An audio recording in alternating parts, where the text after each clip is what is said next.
मित्रों नमः संस्कृत। मित्रों आज की इस कक्षा में हम देखेंगे व्यंजन संधि। चूँकि जो इसके पहले संधि है स्वर संधि तो फिर भी आसान है, लेकिन व्यंजन संधि ज़्यादा कठिन लगती है, इसलिए मैं व्यंजन संधि का वीडियो पहले बना रहा हूँ, उसके बाद मैं स्वर संधि का भी वीडियो बनाऊंगा। तो पहले मैं आपको यहाँ पर व्यंजन संधि के बारे में बताना चाहूँगा। देखिए व्यंजन संधि को आप जानते हैं कि जब किसी व्यंजन के साथ कोई स्वर या कोई व्यंजन मिलता है और उनके मिलने के बाद जो परिवर्तन होता है उसे हम व्यंजन संधि कहते हैं, या जो विकार उत्पन्न होता है उसे हम व्यंजन संधि कहते हैं। तो वही व्यंजन संधि यहाँ पर भी है, संस्कृत में भी है, बस थोड़ा सा अंतर है, हिंदी और संस्कृत में लगभग एक ही है ना। तो अब इसमें देखिए व्यंजन संधि के जो भेद हैं, व्यंजन संधि के 6 भेद हैं: ष्टुत्व, ष्टुत्व, जसत्व, चरत्व, अनुस्वार और अनुनासिक। इन 6 भेद के बारे में मैं आपको यहाँ पर बताने वाला हूँ। सबसे बड़ी खास बात यह है, संस्कृत में जो संधि आप पढ़ते हैं, संस्कृत में जो भी संधि आप पढ़ते हैं, इसमें संधि की विशेषता यह है कि यहाँ पर सूत्र होते हैं। अगर सूत्र आपको समझ में आ गया तो संधि आपको बहुत अच्छे से समझ में आ जाएगी। यहाँ पर आपको हिंदी की तरह नियम नहीं रटने हैं, बस सूत्र को आपको समझना है। अगर आप सूत्र समझ लेते हैं तो फिर आपके लिए आसान हो जाती है सारी बातें। ठीक है, तो देखिए हम शुरू करते हैं। वीडियो अच्छी लगे तो लाइक कर अपने दोस्तों में शेयर करें, और चैनल पर नए हैं तो चैनल को सब्सक्राइब करना ना भूलें। देखिए ष्टुत्व संधि, इसका जो सूत्र है स्तो ष्टुनाश्चु इसका सूत्र है। इसका अर्थ यह है कि स्तो का मतलब होता है स और त वर्ग, यानी स मतलब सकार, त वर्ग ना। स को हम सकार भी बोलते हैं और त वर्ग। स्तो मतलब ये जो स है, स्तो का मतलब आधा जो स है ये स है, और तो का मतलब त वर्ग। तो सकार और त वर्ग यानी स और त थ। त वर्ग मतलब त वर्ग में कितने आते हैं? 5 वर्ण आते हैं, त थ द ध और न। तो ये 5 वर्ण इसमें आ जाएंगे, सकार और त वर्ग। ष्टुना का मतलब क्या होता है? ष्टुना का मतलब है शकार और च वर्ग। ष्टुना, इस मतलब श न, तालव्य श है न, और चुना मतलब च वर्ग। ठीक है, शकार और च वर्ग। च वर्ग में च छ ज झ इया, यानी श च छ ज झ इया, यानी श और त वर्ग के बाद जब श यानी तालव्य श और च वर्ग के साथ प्रयोग होने पर, या ये कह सकते हैं कि इसके बाद जब ये आता है, श और च वर्ग आता है, तो वो इश्चु हो जाता है, यानी शकार और च वर्ग हो जाता है। कहने का मतलब यह है कि जो ये स है, ये स किस में बदल जाता है? ये स जो है ये श में बदल जाता है, और ये जो त वर्ग है ये पूरा च वर्ग में बदल जाता है। ठीक है, अब नियम भी हम इसको देख लेंगे। जब स या त थ द ध न के बाद श या च छ ज झ इया आते हैं तो श का श त वर्ग का च वर्ग हो जाता है। देखिए यही नियम में भी है। ठीक है, तो अगर आप इतना समझ लेते हैं तो आपके लिए संधि बहुत ही आसान होने वाली है। ठीक है, अब हम एग्जाम्पल दे रहे हैं आपको। यथा, यथा मतलब होता है जैसे। यथा संस्कृत शब्द है, हिंदी में हम यथा को जैसे बोलते हैं। ठीक है, हरिस प्लस सेते, यहाँ पर धन का निशान, इसको धन भी बोलते हैं, जमा भी बोलते हैं और प्लस भी बोलते हैं। प्लस अंग्रेजी भाषा का शब्द है। हरिस धन सेते। अब यहाँ पर देखिए स आ गया ना, ये स आ गया। अब इस स के साथ जब ये स मिलेगा तो ये स किस में बदल जाएगा? इस वाले स में बदल जाएगा, तो यहाँ हो जाएगा हरिश शेते। अब यहाँ पे स के साथ जब स का मेल हुआ तो ये स बन गया। ठीक है, वही चीज़ यहाँ पर देखिए आपको बताई जा रही है। उसी तरीके से रामस धन चिनोती, रामस चिनोती। अब यहाँ पर भी ये स है, और ये स के साथ जब च मिला तो स के साथ जब च मिलेगा तो किस में बन जाएगा? च वर्ग। च किस में बन जाएगा? श में बदल जाएगा। अभी आपने देखा ना, तो ये क्या हो जाएगा? रामस चिनोती।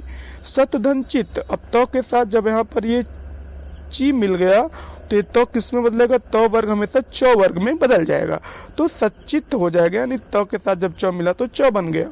ठीक है, तद धन जय, तद जय। अब यहाँ पर देखिए तद और जय, यानी द के साथ जब ज मिला तो ये किस में बनेगा? ये हमेशा अपने च वर्ग में, यानी च वर्ग में बन जाएगा। तो च वर्ग का जो च छ ज, तीसरा वर्ग क्या है? ज है। तो यहाँ पर जब ज मिल रहा है तो ये ज ही बनेगा। ठीक है, द के साथ जब ज मिलेगा तो ये ज बन जाएगा, और हो जाएगा ये आधा हलंत वाला ज बनेगा, और यहाँ पे आधा ज, तो तज्जया हो जाएगा। रिपुन धनजया। अब यहाँ पर देखिए न है, ठीक है, न है और न के साथ ही ज मिल रहा है, यानी त त वर्ग का ये वर्ण है, ये वर्ण त वर्ग का है और ये च वर्ग का है। यानी त वर्ग का जब च वर्ग आएगा तो वो किस में परिवर्तित हो जाएगा, वो च वर्ग में परिवर्तित हो जाएगा। तो यहाँ पे च वर्ग का जो पंचमाक्षर है वो इया होता है तो रिपुंजय हो जाएगा, यानी न के साथ जब ज मिला तो इया हो गया। ठीक है, तो उम्मीद करते हैं आपको ये समझ में आ रहा होगा। अगला दूसरा नियम जो है इसका इष्टुत्व संधि। इष्टुत्व संधि में देखिए क्या है कि इसमें इसका सूत्र है सटुनाष्टु। सटुनाष्टु इसका जो सूत्रार्थ है, इसका सूत्र का अर्थ है। अब इसमें देखिए सटुनाष्टु में इस्तो शब्द जो है वो क्या है, पहले से छिपा हुआ है, ये दिखाई नहीं दे रहा आपको यहाँ पर, लेकिन ये छिपा हुआ है इसमें। ठीक है, अतः इसका नियम क्या है, स तथा त वर्ग के बाद अगर इष्टुना, इष्टुना मतलब स तथा ट वर्ग, इष्टुना स का मतलब स और टुना का मतलब त वर्ग। ठीक है, यानी इष्टुना स तथा ट ठ ड ढ अड़ आने पर इष्टु यानी स और ट वर्ग हो जाता है। कहने का आशय यह है कि अगर स और त के बाद ये षटकोण का स, हाँ स और त के बाद ये षटकोण का स या फिर ट ठ ड ढ अड़ इसमें से कोई भी वर्ण आता है तो वो किस में परिवर्तित हो जाता है, तो स तथा ट वर्ग, तो अब वो उसी स तथा ट वर्ग में परिवर्तित हो जाता है। ठीक है, अब इसको हम एग्जाम्पल के द्वारा समझेंगे। इसका तो हम नियम देख लेते हैं। देखिए यहाँ पर ये इसका नियम है। नियम ये है, जब स तथा त वर्ग के बाद स तथा ट वर्ग आता है तो स का स और त वर्ग का ट वर्ग हो जाता है। यानी जो स है वो षटकोण वाले स में बदल जाएगा, ये जो स है ये षटकोण वाले स में बदल जाएगा और जो त वर्ग है ये ट वर्ग में बदल जाएगा। ठीक है, यानी त वर्ग का कोई भी वर्ण होगा वो ट वर्ग में बदल जाएगा। ठीक है, यथा जैसे अब देखिए रामस धन षष्ठ, अब ये स है तो ये स किस में बदलेगा, इस षटकोण वाले स में बदल जाएगा, तो क्या हो जाएगा रामस षष्ठ। अब स का जब स से मेल हुआ तो ये स बन गया। ठीक है, उसी तरीके से रामस टीकते, यहाँ पर भी देखिए ये जो स है ये किस में बदल गया, स के साथ जब ट मिलेगा। अब देखिए यहाँ पर ये स है और इसके साथ ये ट मिल रहा है, तो जब स के साथ ट मिलेगा तो ये किस में बदलेगा, तो ये भी आपके ना, ये भी आपका स में बदल जाएगा। ठीक है ना, ये ट बदलेगा। ठीक है, क्योंकि स का स और त वर्ग का ट वर्ग हो जाता है, लेकिन यहाँ पर कौन सा वर्ग है, ये ट ही वर्ग है ना, अगर ट ही वर्ग है तो ट वर्ग में ही रहेगा।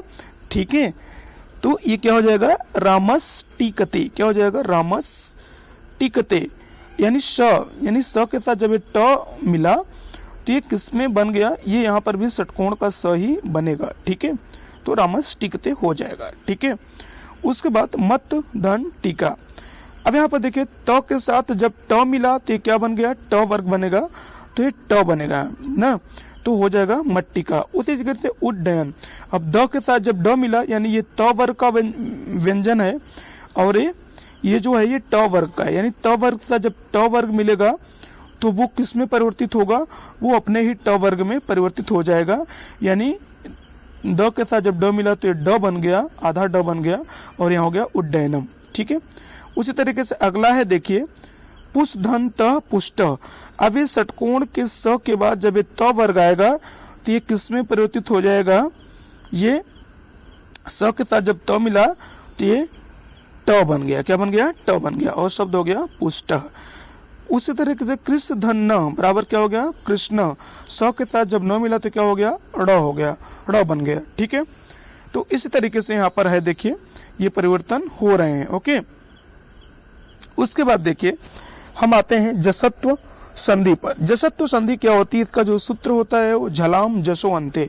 इसका सूत्र क्या है, झलाम जसो अंते, झलाम जसो अंते। ठीक है, क्या हो गया झलाम जसो अंते।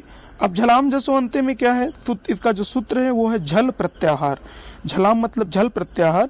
झल प्रत्याहार में वर्गों के प्रथम 4 वर्ण आते हैं तथा स ख सह कुल मिला के 24 वर्ण आते हैं। तो अगर इन 24 वर्णों के बाद कोई स्वर या व्यंजन के आने पर जस प्रत्याहार हो जाता है, क्या हो जाता है जस प्रत्याहार। जस प्रत्याहार में वर्गों के 5 वर्गों का तीसरा वर्ण होता है जस प्रत्याहार के अंतर्गत। ठीक है, तो जैसे यहाँ पर देखिए वाक प्लस दानम। अभी कहें क है तो यहाँ पर क क्या है, प्रथम 4 वर्ण, ये झल प्रत्याहार का, ये जो क है ये झल प्रत्याहार का वर्ण है। किस प्रत्याहार का वर्ण है? झल प्रत्याहार का वर्ण है। और यहाँ पर जो ग है यानी क के साथ जब ये द मिला तो ये क किसमें परिवर्तित हो गया? अपने ही वर्ग के तीसरे वर्ण में, यानी क वर्ग का तीसरा वर्ण है ग और यहाँ हो जाएगा वाग्दानम। तो ये जो है जसत्व संधि है। इसमें भी, इसके भी देखिए 2 भेद हैं। पहला है पदांत जसत्व, दूसरा है अपदांत जसत्व। पदांत जसत्व का मतलब होता है कि जिसके पद के अंत में जस प्रत्याहार आए वो पदांत जसत्व होगा। ठीक है, जैसे देखिए अब यहाँ पे जब पदांत में वर्ग के प्रथम 4 वर्णों के बाद कोई स्वर, जब पदांत में वर्ग के प्रथम 4 वर्णों के बाद कोई स्वर वर्गों के तीसरे चौथे वर्ण या यर लव ह में से कोई वर्ण आता है तो पूर्व में आने वाले वर्ण का उसी वर्ग का तीसरा वर्ण हो जाता है। अब यहाँ पर यह कहा जा रहा है कि जब पद के अंत में वर्ग के प्रथम 4 वर्णों के बाद कोई स्वर या व्यंजन आता है, यानी किसी वर्ग के जो प्रथम 4 वर्ण है उन प्रथम 4 वर्णों के बाद अगर कोई स्वर या व्यंजन आता है तो वर्गों के तीसरे चौथे वर्ण या यर लव ह या फिर यर लव ह या वर्गों के तीसरे चौथे वर्ण में से कोई आता है तो पूर्व में आने वाले वर्ण यानी पहले जो वर्ण आएगा उसी वर्ग का तीसरा वर्ण हो जाता है। अब उदाहरण के द्वारा इसको समझते हैं। देखिए क है तो वर्गों के प्रथम 4 वर्णों में ये क आता है, पहला वर्ण है क वर्ग का। अब इसके बाद ये क्या बन गया? ये व्यंजन मिल रहा है द एक व्यंजन है। तो अब जब इससे ये मिलेगा तो ये जो द के पहले कौन सा व्यंजन आ रहा है? क आ रहा है। तो ये क अपने ही वर्ग के तीसरे व्यंजन में परिवर्तित हो जाएगा, जैसे वाग्दानम, यानी क का यहाँ पर ग हो गया। ठीक है, उसी तरीके देखिए अगला है अच प्लस अंत। अब च है यहाँ पर ना, यहाँ पर च है तो च के साथ जब ये कोई स्वर मिलेगा तो ये च अपने ही अब च जो है अपने ही वर्ग के तीसरी वर्ण में, यानी च वर्ग का जो तीसरा वर्ण है वो ज है तो ज में परिवर्तित हो जाएगा। उसी तरीके जगत धन ईस, अब त वर्ग यहाँ त है और इसके साथ ये स्वर मिल गया तो त वर्ण का तीसरा वर्ण क्या है? वो द है तो जगदीश हो जाएगा। सत प्लस गति, त वर्ग का जो तीसरा वर्ण है वो द है तो यहाँ पर भी सदगति हो जाएगा। ठीक है, तो ये थी आपकी जो पदांत जसत्व। उसके बाद अगले में हम देखते हैं अपदांत जसत्व। अपदांत जसत्व क्या है? दोस्तों उम्मीद करते हैं आपको समझ में आ रहा होगा। और कहीं भी कोई भी समस्या होगी तो कमेंट करके जरूर बताइएगा। और वीडियो के प्लेलिस्ट में मेरा नंबर भी दिया हुआ है, चैनल के आप अबाउट में जाएंगे तो वहाँ पे मेरा व्हाट्सअप नंबर दिया है, किसी भी इंक्वायरी के लिए आप मुझसे जुड़ सकते हैं। ठीक है, वीडियो अच्छी लगी तो अपने दोस्तों में शेयर करें और चैनल पर नए हो तो चैनल को सब्सक्राइब करें, ज़्यादा से ज़्यादा चैनल को फेमस करें, बनाएं। और आप लोगों को जिस भी टॉपिक पर वीडियो चाहिए कमेंट करके जरूर बताएं। अपदांत जसत्व। अपदांत जसत्व क्या होता है? देखिए, यानी झल प्रत्याहार के वर्गों के बाद झस प्रत्याहार यानी वर्गों के तीसरे और चौथे वर्ण हो तो जस प्रत्याहार वर्गों के तीसरे वर्ण हो जाते हैं। यानी झल प्रत्याहार के बाद अगर झस प्रत्याहार के वर्ण हो तो वहां पर क्या हो जाता है? जस प्रत्याहार हो जाता है। यानी जस प्रत्याहार में वर्गों के तीसरे वर्ण हो जाते हैं। यथा जैसे शुद्ध धन धी। अब शुद्ध धन धी, अब यहाँ पर देखिए शुद्ध धन धी तो यहाँ पर क्या है? ध, त, थ, द और ध। यहाँ पर ये क्या है? चौथा वर्ण है। कौन सा है? त वर्ग का चौथा वर्ण है। अब ध के बाद फिर यहाँ पे धी आ गया। यहाँ पे यानी ये क्या हो गया? ये स्वर आ गया। ठीक है, तो अब यहाँ पर ये किस में बदल जाएगा? ध किस में बदलेगा? द में बदल जाएगा ये। ठीक है, शुद्धि। ठीक है, तो ये ध का यहाँ पे द हो जाएगा और हो जाएगा शुद्धि। आरभ धन ध। अब यहाँ पे भ है ना, भ है प वर्ग का चौथा वर्ण है भ। अब यहाँ पे ध है, यानी भ के साथ जब कोई भी व्यंजन मिलेगा ये झस प्रत्याहार का तो ना तो ये किस में बदल जाएगा? ये जस प्रत्याहार के तीसरे वर्ण में, यानी इसका तीसरा वर्ण क्या है? प, फ, ब। तो किस में हो जाएगा? भ जो है वो ब में हो जाएगा तो आरब्ध हो जाएगा। लभ धन धम, उसी तरीके से लब्धम, भ का यहाँ पर भी ब हो गया। ठीक है, तो उम्मीद करते हैं आपको समझ में आ रहा होगा। उसके बाद देखिए चरत्व संधि। चरत्व संधि में इसका जो सूत्र होता है वो खरिच होता है। क्या होता है? खरिच। खरिच मतलब खर प्रत्याहार। अब खर प्रत्याहार में वर्गों के प्रथम 2 वर्ण तथा सख सह वर्ण होते हैं। खर प्रत्याहार के अंतर्गत प्रत्येक वर्ण जो वर्ग हैं, कवर, चवर, टवर, तवर, पवर, इनके प्रत्येक वर्ग से दो दो वर्ण होते हैं और स, ख, सह ये आते हैं खर प्रत्याहार के अंतर्गत के वर्ण होते हैं कि पहले यदि झल प्रत्याहार के वर्ण हो तो पहले वर्ण के स्थान पर उसी वर्ग का प्रथम वर्ण होगा। जैसे अब यहाँ पर बोल रहा है कि खर प्रत्याहार के बाद अगर झल प्रत्याहार के वर्ण हो तो पहले वर्ण के स्थान पर उसी वर्ग का प्रथम वर्ण होगा। अब जैसे देखिए वर्गों के प्रथम दो वर्ण ना, या फिर स, ख, सह वर्ण हो तो झल प्रत्याहार के वर्ण हो तो पहले वर्ण के स्थान पर उसी वर्ग का प्रथम वर्ण होगा। अब देखिए लभ, धन, स्यते। अब यहाँ पर लभ शब्द है, भ जो है वो क्या है, ल भ, भ जो है वो प वर्ग का चौथा वर्ण है और यहाँ पर स्यते यानी स आ गया। ठीक है, स, ख, सह वर्ण होते हैं तो वर्गों के प्रथम दो वर्ण तथा स, ख, सह वर्गों के प्रथम दो वर्ण हो या फिर उसमें से कोई अलग हो, स, ख, सह हो, तो होते हैं कि पहले यदि झल प्रत्याहार के वर्ण हो तो। अब यहाँ पर देखिए भ जो है झल प्रत्याहार का वर्ण है तो इससे पहले वर्ण के स्थान पर उसी वर्ग का यानी भ प्रत्यय, इस जो भ है इस प वर्ग का व्यंजन है, चौथा व्यंजन। तो अब इसके ये स है तो इससे जब ये स मिलेगा तो अब इसके पहले ये जो भ है ना इसका क्या हो जाएगा, ये अपने ही वर्ग के प्रथम व्यंजन के यानी भ जो वर्ग है इसका जो प्रथम व्यंजन है वो प है तो यहाँ हो जाएगा लप्स्यते, यानी भ जो है वो प में बदल जाएगा। ठीक है, उसी तरीके से देखिए तद धन कृतम, तत्कृतम हो जाएगा। उसी तरीके तद धन पर, तत्पर। उसी तरीके से षटपुरुषा हो जाएगा। उसी तरह उद्धन पन्ना, उत्पन्न, युयुध धन सा, युयुत्सा। ठीक है, इस तरीके से होगा। उसके बाद अगला देखिए लास्ट और अंतिम अनुस्वार संधि। अनुस्वार संधि क्या है, अनुस्वार का सूत्र होता है मोह अनुस्वार, मोह अनुस्वार। अब इसमें क्या है, मोह प्लस अनुस्वार प्लस बराबर मकार का अनुस्वार। अब इसमें म का अनुस्वार में बदल जाना होता है, यानी किसी पद के अंत में म और उसके बाद कोई व्यंजन या व्यंजन वर्ण आता है तो म कहाँ पे बदल जाता है, म अनुस्वार के रूप में बदल जाता है। जैसे देखिए नगरम गता। अब नगरम गता में क्या है, ये म आया, अब नगरम गता यानी म के साथ जब ये व्यंजन मिलेगा तो ये म जो है वो अनुस्वार के रूप में यहाँ ऊपर बिंदी के रूप में लग जाएगा और नगरम गता हो जाएगा। उसी तरीके से त्वम चलस, त्वम चलस यहाँ पर भी ये जो म है यहाँ पर क्या हो गया, एक अनुस्वार के रूप में लग जाएगा। उसके बाद हरिम बंदे, हरिम बंदे में यहाँ पर देखिए म जो है वो यहाँ पे अनुस्वार हो गया। तो ये नियम थे व्यंजन संधि के। तो उम्मीद करते हैं आपको समझ में आया होगा। अगर कहीं भी कोई समस्या होगी तो आप कमेंट करके जरूर बताइएगा। तो ठीक है, आज के लिए इतना ही, मिलते हैं अगली वीडियो में। जय हिंद, जय भारत।